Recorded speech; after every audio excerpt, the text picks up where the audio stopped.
ఇంకా అదాని దారెటు నేరం రుజువైతే అమెరికాలో ఏదో ఇంకా పెండ్లే కాలేదు, పిల్లలు గుట్టలేదు, ఏదో పిల్ల గుట్ట ముందుకే కుళ్ళ గుట్టిరని వాళ్ళ వైఎస్ జగన్మోహన్ రెడ్డి మీద ఉన్నటువంటి కోపమంతా కూడా ఇవాళ మీడియా పేరు మీద తీస్తున్నారు. అసలు ఇట్లనే కాదు, నవ్వొచ్చేటువంటి కార్యక్రమాలు. అమెరికాకు సంబంధించినటువంటి కోర్టులు రాజకీయంగా ఆయా దేశాల్లో ట్రంప్ మీద కూడా అనేకమైనటువంటి కేసులు వేసిరు. ట్రంప్ అధికారం కోల్పోయిన తర్వాత ట్రంప్ ఇంకా అసలు బతకడేమో, ట్రంప్ మొత్తం జీవితాంతం జైల్లో ఉండాలేమో, ఉరిదీస్తారేమో అనేటువంటి కేసులు వేసిరు. ఏమైనా ఇవాళ అన్నీ రద్దయిపోయినాయి. ట్రంప్ మీద కూడా రాజకీయ కక్ష పూరితమైనటువంటి అనేకమైనటువంటి కేసులు వేసిరు. అదాని మీద కేసే ఇంకా నమోదు కాలేదు. ప్రాసిక్యూటరు కేసు పోవాలి, కేసు నిలబడాలి, దాని మీద వాదోపవాదాలు జరగాలి, ఆ తర్వాత అదాని నేరం రుజువు కావాలి, ఆ తర్వాత శిక్ష ఖరారు కావాలి. ఎన్ని రోజులు అవుతుంది? అమెరికా అయినంత మాత్రాన పొద్దుగాల కేసేసి మధ్యాహ్నం వాదనలు చేసి సాయంత్రం తీర్పిస్తారా? అది అమెరికాలో అయినంత మాత్రాన అమెరికా కోర్టులు కూడా అట్లే ఉంటాయా? అంత ఈజీయా? మరి అదే అమెరికా కోర్టు, అదే అమెరికాకు సంబంధించినటువంటి అధికారులు భారతదేశానికి సంబంధించినటువంటి ఒక వ్యక్తిని పట్టుకొని అక్కడ కెనడాలోనో అమెరికాలోనో ఖలిస్తానీ తీవ్రవాదుల మీద నిఘా ఏర్పాటు చేశాడన్నటువంటి మాట అన్నారు. మరి దాన్ని కూడా ఇవాళ మన మీడియా సమర్థిస్తుందా? మన మీడియా దాన్ని కూడా సమర్థిస్తుందా? ఎంత మీడియా అయితే ఎంత విషయమైనా దేశ సార్వభౌమత్వాన్ని తాకట్టు పెట్టాల్సినటువంటి అవసరం లేదు. మీకు జగన్ మీద కోపం ఉంటేనో, మోడీ మీద కోపం ఉంటేనో, లేకపోతే చంద్రబాబు నాయుడు మీద కోపం ఉంటేనో, ప్రేమ ఉంటేనో దేశం కంటే ఇంకేది గొప్ప కాదు, దేశ సార్వభౌమత్వం కంటే ఇంకేది గొప్ప కాదు. ఈ దేశాన్ని మనం ఒప్పుకోకుండా దేశానికి సంబంధించినటువంటి వ్యక్తి మీద వాడేవాడు అమెరికాలో కేసు పెడితే అదానిని సమర్థించాల్సినటువంటి అవసరం లేదు. అదాని తప్పు చేస్తే తప్పు వస్తుంది, కానీ కనీసమైనటువంటి విచక్షణ లేకుండా కేవలం గుడ్డెద్దు చేనులో పడ్డట్టుగా ఏమైంది? ట్రంప్ మీద కేసులు పెట్టారు. ఏమైంది వాళ్ళ అమెరికాలో? అదానిని అరెస్ట్ చేయగలుగుతారా? ఏ శక్తి అరెస్ట్ చేస్తుంది వాళ్ళ అదానిని? ఏ శక్తి అరెస్ట్ చేయగలుగుతుంది వాళ్ళ అదానిని? ఎవరు ఒప్పందాలు చేసుకున్నారు? రాష్ట్ర ప్రభుత్వాలు ఒప్పందాలు చేసుకున్నాయా? చేసుకోలేదా? అదానీ కంపెనీ ఒప్పందాలు చేసుకుంటేనే లంచాలు తిన్నారా? వేరే కంపెనీలు ఒప్పందాలలో లంచాలు తినలేదా? అయితే ఇది అమెరికా కోర్టుకి ఏం సంబంధం? అమెరికా వాళ్ళు పెట్టుబడి పెట్టినంత మాత్రాన అదానిని అరెస్ట్ చేయించేస్తారా? అనేకమైనటువంటి చర్చలునే వాళ్ళ విజయ్ మాల్యాను కూడా ఇట్లనే చేసిరు. విజయ్ మాల్యా దగ్గర కూడా ఆస్తులున్నాయి, అప్పుల కంటే ఎక్కువ కూడా ఆస్తులున్నాయి. ఆయన అప్పు తీరుస్తా అంటే కూడా ఆయనను విదేశాలకు పారిపోయేటట్టు చేసిరు. ఇవాళ మళ్ళొక్కరిని కూడా విదేశాలకు పారిపోయేటటువంటి పరిస్థితి చేస్తారా? కింగ్ ఫిషర్ లాంటి పెద్ద కంపెనీని వదులుకోవాల్సినటువంటి పరిస్థితి వచ్చింది.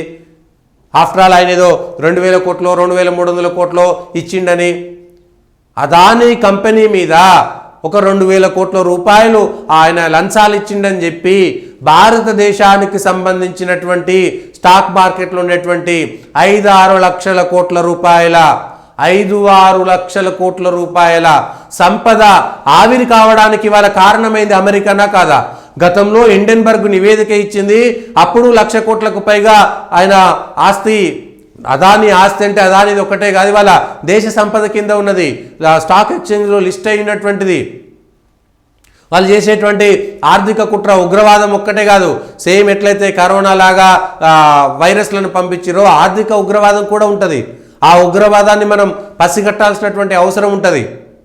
దాన్ని పట్టించుకోకుండా కేవలం 2,000 కోట్ల రూపాయలు 3,000 కోట్లు లంచం ఇచ్చిండో ఇయ్యలేదో ప్రపంచానికి దేవుడికి తెలుసులే, కానీ ఆయన లంచం ఇచ్చిండని భారతదేశానికి సంబంధించినటువంటి స్టాక్ ఎక్స్చేంజ్ వల్ల భారతదేశం టాప్ 10 దేశాలను, టాప్లో ఉన్నటువంటి 5 దేశాలను దాటి ముందుకెళ్ళేటువంటి క్రమంలో దేశ సంపద 5 ట్రిలియన్లకు సంబంధించినటువంటి ఆర్థిక వ్యవస్థగా ఎదుగుతున్నటువంటి క్రమంలో భారతదేశం మీద అనేక దేశాలకు ట్రంప్ అయినా బిడెన్ అయినా ట్రంప్ అయినా కొంత మేలుంటుండొచ్చు, కానీ మొత్తం ఆయన దేశాన్ని తాకబెట్టి భారతదేశానికి వదిలిపెట్టలేడు కదా. ఆయన దేశం కోసమే ఆలోచిస్తాడు కదా, మోడీ భారతదేశం కోసమే ఆలోచించినట్టుగా. అదే అదాని మీద కేవలం 3,000 కోట్లు 2,000 కోట్లు లంచం ఇచ్చారని చాలా పెద్ద ఎత్తున ప్రచారం చేసి భారతదేశ సంపద ఇవాళ 5-6 లక్షల కోట్లు ఆవిరి కావడానికి కారణం కాలేదా? తద్వారా భారతదేశం యొక్క ఆర్థిక వ్యవస్థపై ప్రభావం పడలేదా? మిగిలిన కంపెనీలపైన ప్రభావం పడలేదా? స్టాక్ మార్కెట్ పైన ప్రభావం పడలేదా? ఇవాళ ఇవన్నీ కూడా యుద్ధం జరిగినా, ఉగ్రవాదం జరిగినా, పాలస్తీనా లేకపోతే ఇజ్రాయెలో లేకపోతే రష్యా ఉక్రెయినో ఇతర దేశాలపైన ఏ దేశంలో ఏ దాడి జరిగినా ప్రపంచంలో శాంతి లేకపోతే ఉగ్రవాద దాడులు జరుగుతుంటే శరణార్థుల పేరిట ఇష్టారీతిగా పోతుంటే అవి ప్రపంచ దేశాల యొక్క మనుగడ పైన కూడా ఆర్థిక వ్యవస్థ పైన కూడా రాజకీయ వ్యవస్థ పైన కూడా ప్రభావం చూపుతుందా చూపదా? ఇవాళ బంగ్లాదేశ్కు సంబంధించినటువంటి అంతర్గత వ్యవహారంలో భారతదేశంలో ఇబ్బంది పడతలేరా? ఇబ్బంది పడతలేమా? మనం పక్క ఉన్నటువంటి దేశంగా పక్క దేశాల్లో దూరం ఉన్నటువంటి దేశాల్లో ఆయిల్ కంట్రీస్ మధ్యలో గొడవ వస్తే ఆయిల్ రేట్లు పెరుగుతాయి, బంగారం దిగుమతి పెరిగితే బంగారం రేట్లు పెరుగుతాయి, లేకపోతే పడిపోతుంది, మన స్టాక్ మార్కెట్ విలువ పడిపోతుంది, భారతదేశ ఆర్థిక వ్యవస్థ చిన్న భిన్నమైనటువంటి అవకాశం ఉంటుంది. కనీసం ఆ ఇంగిత జ్ఞానం కూడా లేకుండా మనం ఇవాళ ఎందుకు వ్యవహారం చేయాల్సినటువంటి అవసరం ఉన్నది? అమెరికా చెప్పినంత మాత్రాన అది గ్రేటా? అమెరికా చెప్పినంత మాత్రాన అది గ్రేటా? అమెరికా ఏమైనా శుద్ధపూసనా? అమెరికాలో తప్పులు జరగట్లేదా? అమెరికాలో రోజు గన్నులు పట్టుకొని స్కూళ్ళల్లో కూడా కాల్చుకుంటారు. వాడు ఇవాళ మన దేశానికి నీతులు చెప్పేసినటువంటి వాడైపోయిందా? అమెరికా దేశంలో అత్యంత దుర్భరమైనటువంటి డ్రగ్స్ వాడకాలు విచ్చలవిడితనం అనేకం ఉన్నాయి. వాటన్నిటి గురించి మనం మాట్లాడుతున్నామా? భారతదేశం మీద భారతదేశ ఆర్థిక వ్యవస్థ మీద దాడి జరుగుతుంటే కేవలం జగన్ మీద కోపంతో జగన్ మీద ఏదో కోపం ఉందని చెప్పేసి లేకపోతే ఇతర అదాని మీద కోపం ఉంది, అదానిని అరెస్ట్ చేయాలి, అదానిని అరెస్ట్ చేయడం వల్ల ఏమొస్తుంది? ఎక్కడ ప్రూవ్ చేయాలి? అమెరికా కోర్టులు చెప్పిందని మనం ప్రూవ్ చేసుకుంటామా? అమెరికా కోర్టు మనకు అన్నిటికీ ఉంటుందా? అమెరికా వాడు భారతదేశం మనగడే అవసరం లేదు మాకు ఇచ్చేయమంటాడు, భారతదేశాన్ని ఇచ్చేద్దామా? బ్రిటిష్ కూడా అట్లే వచ్చి మన ఈ దేశం మీది కాదు మాదని మన మీద పెత్తనం చేసిండు, అట్లనే వదిలేద్దామా? కనీసం భారతదేశానికి సంబంధించినటువంటి సార్వభౌమత్వాన్ని ప్రశ్నిస్తున్నటువంటి క్రమాన్నైనా అదానికి సంబంధించి మనం ఈ విషయాలు ఈ కుట్రలని ఆర్థిక కుట్రలని విదేశీ శక్తుల కుట్రలకి భారతదేశంలో ఉన్నటువంటి వాళ్ళు తానా అంటే తందా అన్నట్టుగా వంత పాడేటువంటి విధానాన్ని మనం గమనించుకోవాల్సినటువంటి అవసరం ఉన్నది. అది గమనించుకోకపోతే మనం నష్టపోతాం, మన భారతదేశం నష్టపోతుంది. భారతదేశం అంటే దేశం కాదు, దేశంలో ఉన్నటువంటి మనుషులు మన జీవనం పైన ప్రభావం పడుతుంది. ఒక ఏది యుద్ధం వస్తే చైనా యుద్ధంలోనో బంగ్లాదేశ్ యుద్ధంలోనో మనకు వచ్చినటువంటి పరిస్థితి ఏమొచ్చింది? ఇందిరాగాంధీ మొత్తం దేశంలో తిరిగి బంగారము ప్రజల నుంచి అనేకమైనటువంటి వసూలు చేసుకోవాల్సినటువంటి పరిస్థితి రాలేదా? ఇవాళ రష్యా పరిస్థితి ఏ విధంగా ఉన్నది? రష్యా వద్దు నాయనో ఎవడన్నా వాడు వచ్చి మమ్మల్ని కాపాడి ఉక్రెయిన్ యుద్ధాన్ని ఎవడన్నా ఎట్లన్నా రకంగా ఆపేస్తే బాగుండనే విధంగా రష్యా పరిస్థితి లేదా? లక్షల మంది ఉక్రెయిన్కు రష్యాకు సంబంధించినటువంటి సైనికులు చచ్చిపోలేదా? ఏం సాధిస్తున్నారు ఇవాళ? యుద్ధం అనేటువంటిది ఏ రూపంలో అయినా రావచ్చు.